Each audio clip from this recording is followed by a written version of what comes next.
Mansfield Park by Jane Austen. Chapter 7. "Well, Fanny, and how do you like Miss Crawford now?" said Edmund the next day, after thinking some time on the subject himself. "How did you like her yesterday?" "Very well, very much. I like to hear her talk. She entertains me, and she is so extremely pretty that I have great pleasure in looking at her. It is her countenance that is so attractive. She has a wonderful play of feature. But was there nothing in her conversation that struck you, Fanny, as not quite right?" "Oh, yes. She ought not to have spoken of her uncle as she did. I was quite astonished. An uncle with whom she has been living so many years, and who, whatever his faults may be, is so very fond of her brother, treating him, they say, quite like a son. I could not have believed it. I thought you would be struck. It was very wrong, very indecorous, and very ungrateful, I think." "Ungrateful is a strong word. I do not know that her uncle has any claim to her gratitude. His wife certainly had. And it is the warmth of her respect for her aunt's memory which misleads her here. She is awkwardly circumstanced. With such warm feelings and lively spirits, it must be difficult to do justice to her affection for Mrs. Crawford without throwing a shade on the Admiral. I do not pretend to know which was most to blame in their disagreements, though the Admiral's present conduct might incline one to the side of his wife. But it is natural and amiable that Miss Crawford should acquit her aunt entirely. I do not censure her opinions, but there certainly is impropriety in making them public." "Do not you think," said Fanny, after a little consideration, "that this impropriety is a reflection itself upon Mrs. Crawford, as her niece has been entirely brought up by her? She cannot have given her right notions of what was due to the Admiral?" "That is a fair remark. Yes, we must suppose the faults of the niece to have been those of the aunt, and it makes one more sensible of the disadvantages she has been under.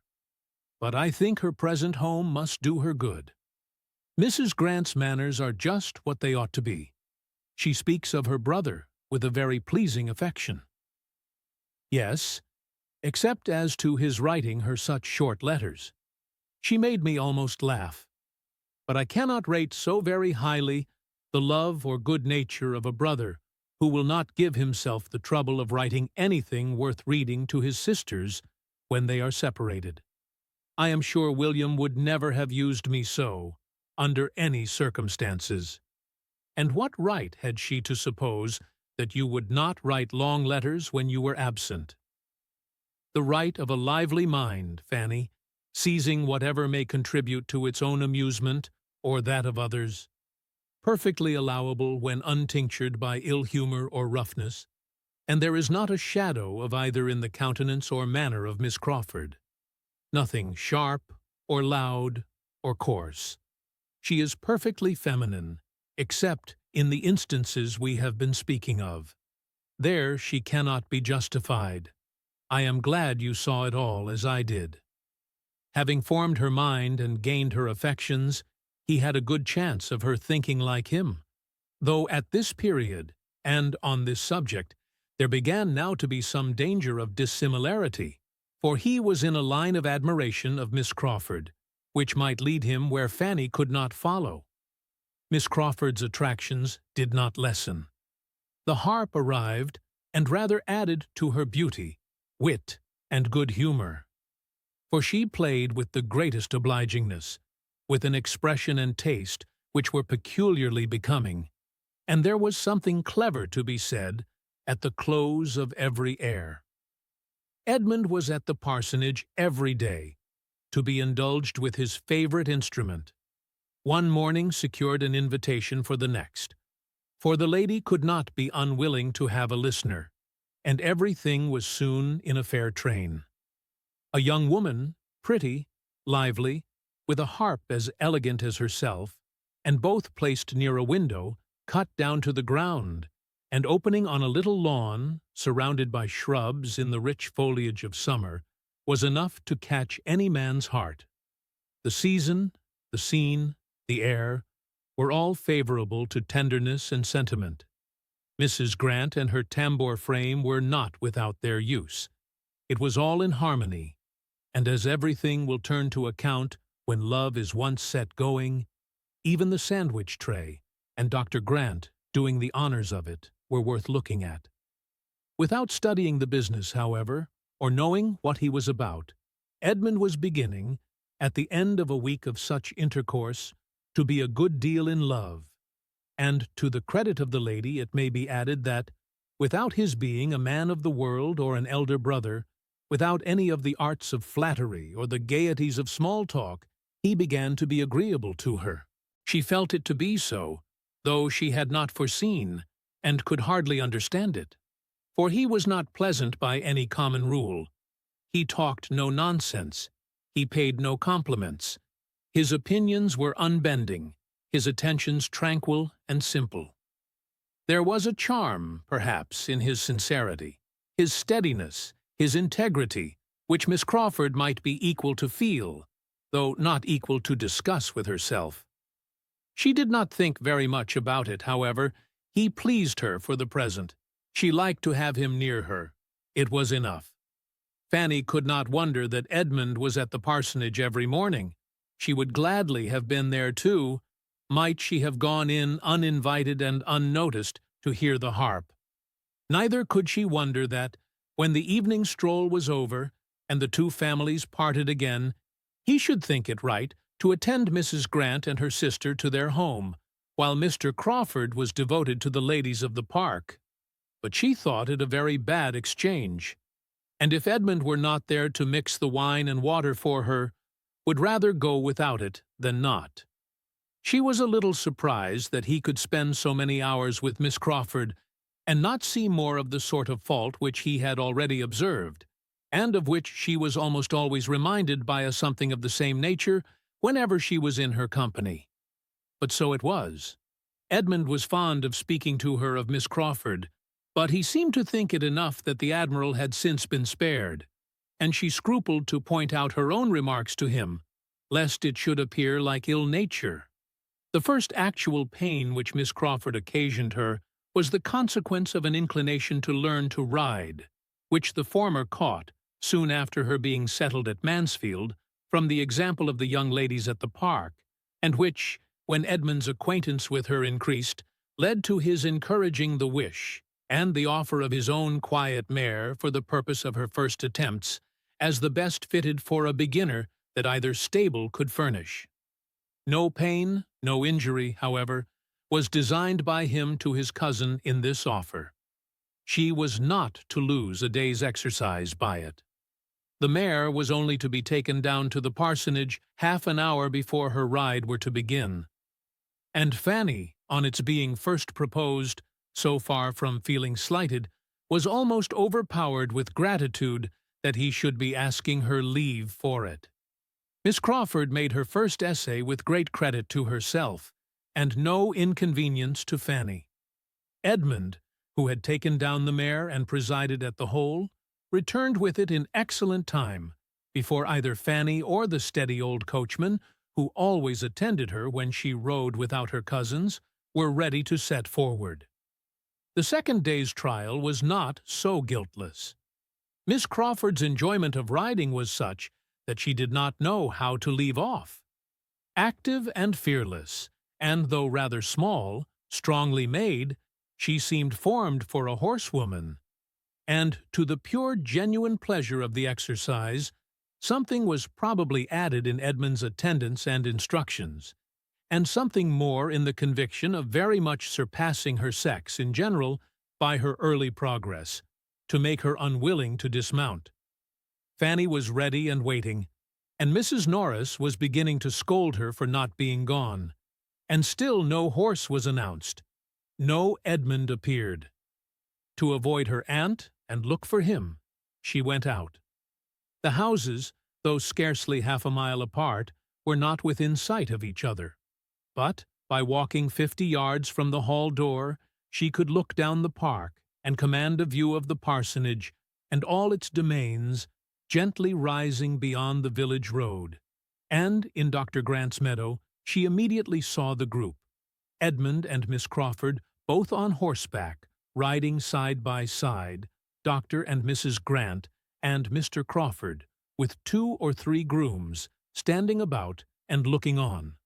A happy party it appeared to her, all interested in one object, cheerful beyond a doubt, for the sound of merriment ascended even to her. It was a sound which did not make her cheerful. She wondered that Edmund should forget her, and felt a pang. She could not turn her eyes from the meadow. She could not help watching all that passed. At first, Miss Crawford and her companion made the circuit of the field, which was not small, at a foot's pace. Then, at her apparent suggestion, they rose into a canter. And to Fanny's timid nature, it was most astonishing to see how well she sat.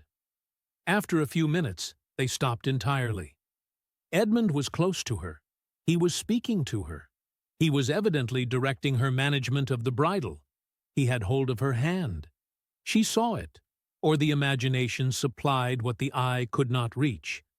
She must not wonder at all this. What could be more natural than that Edmund should be making himself useful, and proving his good nature by anyone? She could not but think, indeed, that Mr. Crawford might as well have saved him the trouble, that it would have been particularly proper and becoming in a brother to have done it himself. But Mr. Crawford, with all his boasted good nature and all his coachmanship, probably knew nothing of the matter, and had no active kindness in comparison of Edmund. She began to think it rather hard upon the mare to have such double duty. If she were forgotten, the poor mare should be remembered. Her feelings for one and the other were soon a little tranquilized by seeing the party in the meadow disperse, and Miss Crawford still on horseback, but attended by Edmund on foot, pass through a gate into the lane, and so into the park, and make towards the spot where she stood. She began then to be afraid of appearing rude and impatient, and walked to meet them with a great anxiety to avoid the suspicion. "My dear Miss Price," said Miss Crawford, as soon as she was at all within hearing, "I am come to make my own apologies for keeping you waiting, but I have nothing in the world to say for myself. I knew it was very late, and that I was behaving extremely ill, and therefore, if you please, you must forgive me. Selfishness must always be forgiven, you know, because there is no hope of a cure." Fanny's answer was extremely civil, and Edmund added his conviction that she could be in no hurry. "For there is more than time enough for my cousin to ride twice as far as she ever goes," said he, "and you have been promoting her comfort by preventing her from setting off half an hour sooner. Clouds are now coming up, and she will not suffer from the heat as she would have done then. I wish you may not be fatigued by so much exercise. I wish you had saved yourself this walk home." "No part of it fatigues me but getting off this horse, I assure you," said she, as she sprang down with his help. "I am very strong. Nothing ever fatigues me but doing what I do not like.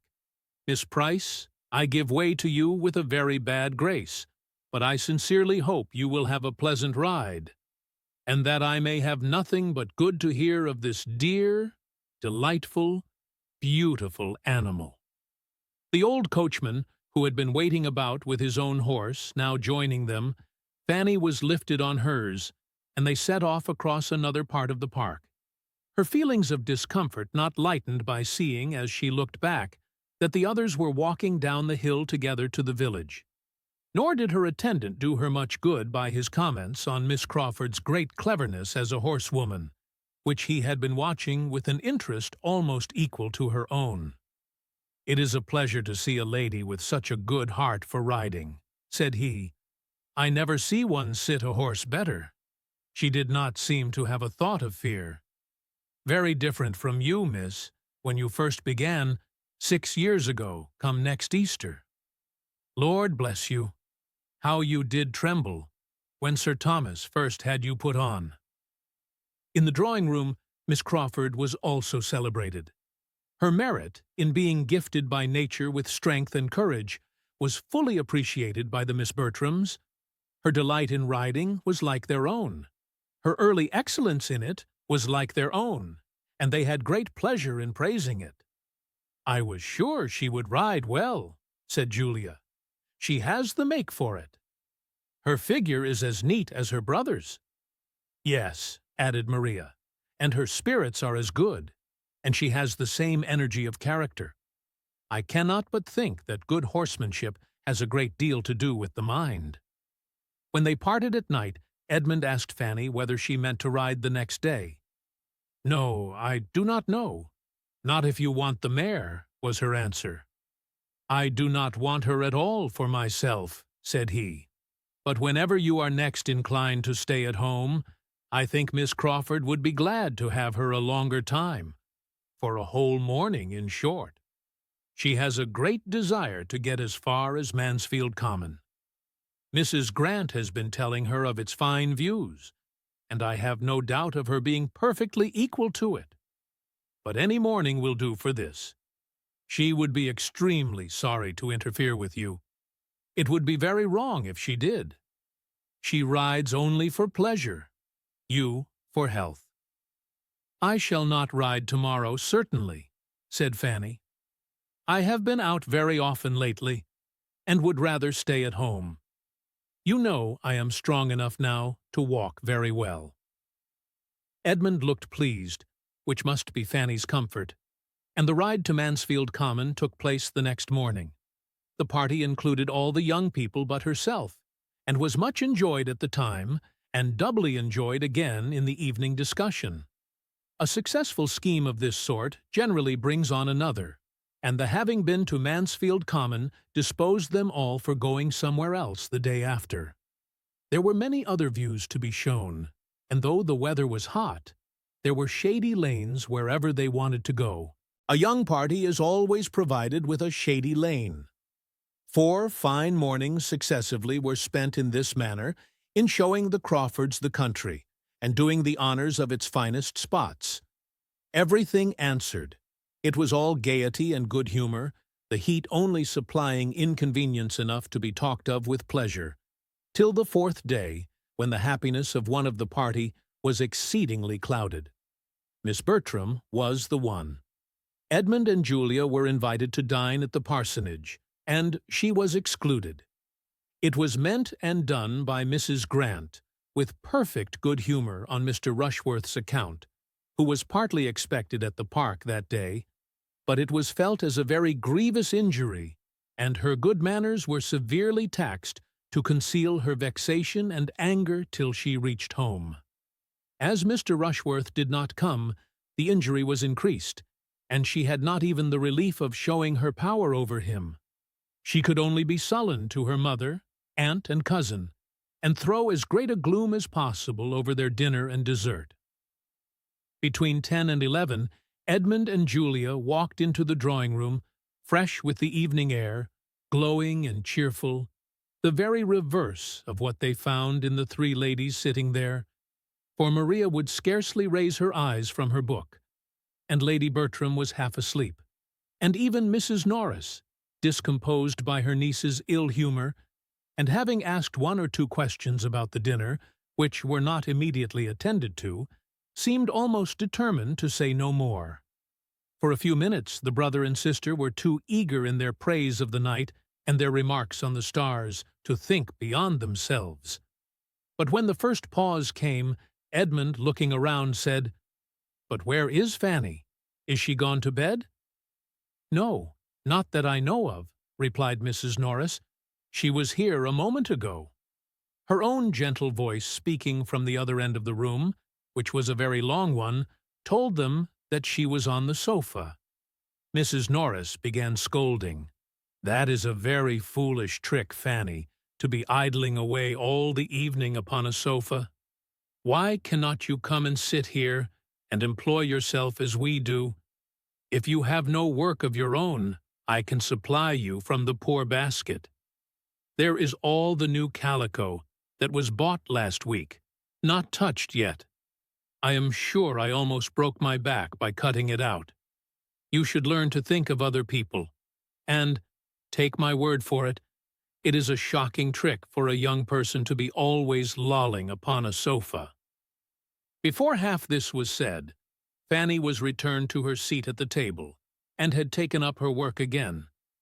And Julia, who was in high good humor from the pleasures of the day, did her the justice of exclaiming, "I must say, ma'am, that Fanny is as little upon the sofa as anybody in the house." "Fanny," said Edmund, after looking at her attentively, "I am sure you have the headache." She could not deny it, but said it was not very bad.